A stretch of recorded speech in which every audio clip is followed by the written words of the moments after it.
Sister left her kids on my doorstep and disappeared for 2 days. I was on vacation and had no clue until she showed up accusing me of losing them.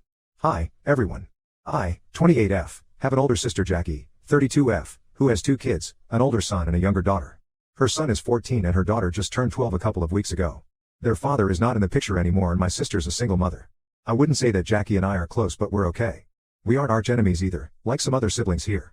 I guess you could say that we're just indifferent to each other. Now about 6 hours ago, Jackie turned up at my house and asked me where her kids were. I had no idea what she was talking about because I hadn't even been at home for the past 4 days. I'd been away on a beach trip with my boyfriend, so I didn't understand what she was referring to. She told me that she dropped off her kids at my house 2 days ago and told them to ring the doorbell so I could take them in while she ran some errands. She told me that she'd texted me about it, but I didn't recall receiving any text of the sort and even showed her proof of it on my phone. But while going through my phone, she was able to discover the text that she'd sent before she dropped her kids off and I'd somehow missed it. Probably because I was on vacation and wasn't checking my phone often. She started to panic and accused me of being careless because now neither of us knew the whereabouts of her kids. She told me that apparently, she'd driven away before she saw that her kids were safely inside the house because she was counting on me to take them in.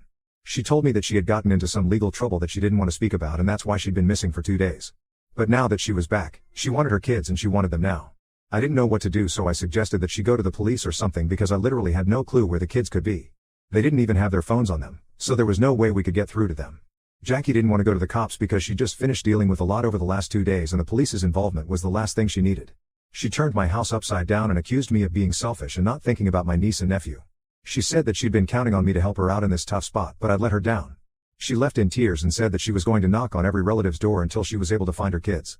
I feel like a total idiot right now, even though I don't understand how this is my fault. Ida for missing a text from my sister where she told me to take her kids in because I was on vacation. Update 1. Okay, folks. It's been 4 days and I finally have good news. I've been in touch with Jackie because I really felt guilty about not noticing that text, even though it wasn't my fault. Today, she told me that her kids had somehow managed to find their way to their uncle's house and that's where they had been for the past couple of days.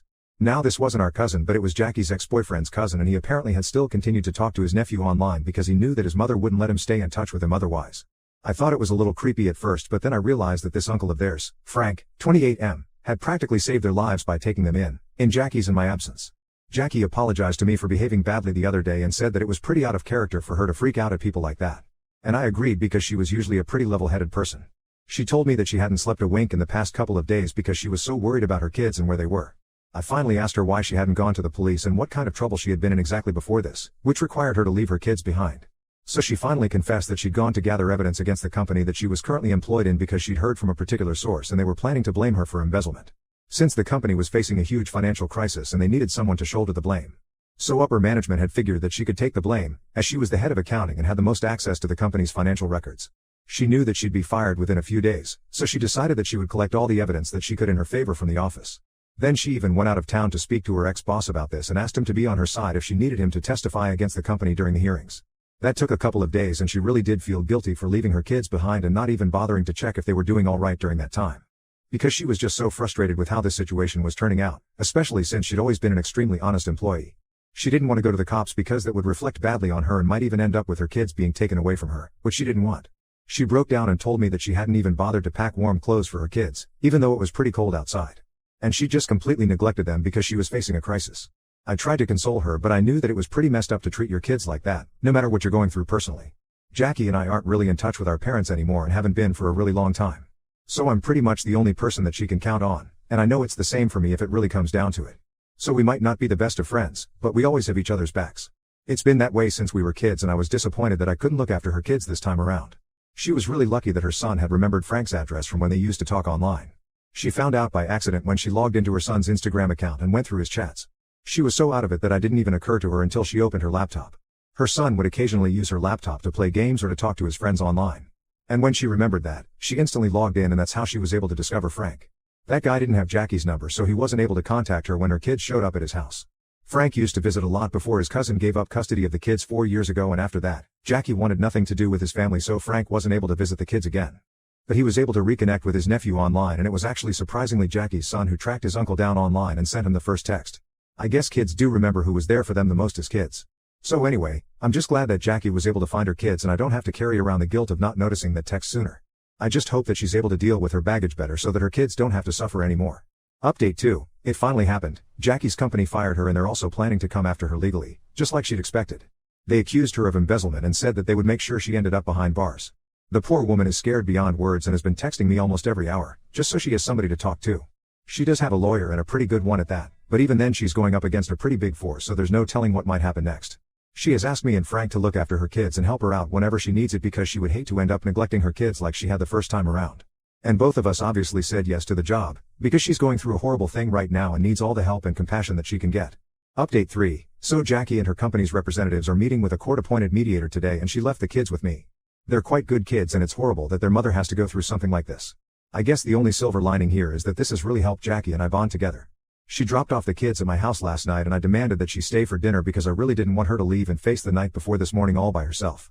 After the kids had fallen asleep, Jackie had a total meltdown and told me how she'd dedicated almost a decade of her life to this company and now they were screwing her over without as much as a second thought. I consoled her through the night and insisted that she spend the night here because I just couldn't let her drive back home in that state. Even when she woke up this morning, she seemed nervous and anxious and I guess it's totally normal for her to feel that way even if she's innocent. I offered to drive her but she told me not to because she needed somebody to watch the kids and drop them off at school. I also needed to go to work after I dropped them off at school, so she went on her own. Frank will pick the kids up after school ends and drop them at Jackie's house. It's a pretty neat system that we've worked out and I'm really hoping that we don't have to stick to this for long, that Jackie can resume her normal life soon. I know this isn't the drama-filled update that a lot of people wanted to hear but I'm really scared for Jackie and I just need a place to vent. So I'm turning to Reddit for help right now. Update 4. I just got to know something insane from Jackie and it finally makes sense why she was so nervous and jittery before the meeting, even though she hadn't really done anything that she had been accused of. Apparently, Jackie had been in a relationship with one of her subordinates for almost 2 years before this, and that's what she was really scared of, that her company was going to try and use this against her. And that is exactly what happened. She's even more screwed because unfortunately, this was not a relationship that HR had been told about. So it was kind of frowned upon. What was even worse was that she was the one who had initiated this relationship, and she hadn't even told her lawyer about it, so he was completely blindsided when they brought this up during the meeting. Jackie's boyfriend had pretty much submitted all their texts and stuff as evidence to the company and stabbed her in the back pretty badly. He called her later on saying that they'd offered him the position that she used to work in for selling her out and he just had no choice. Truth be told, he did have a choice. He just made the one that would benefit him at the cost of his relationship. Jackie came home today and told me all of this and I really gave her an earful. Because this was really irresponsible and stupid of her. Not only was she putting herself in danger by not being completely honest with her lawyer and the people who cared about her, but she was also not even thinking about her kids who were looking forward to having her around all the time again. She was crying yet again, but today, I was just too mad at her to feel bad about it. I told her that we all deserved better, and so did she. But if she wasn't willing to be honest and transparent, then there was very little the rest of us could do.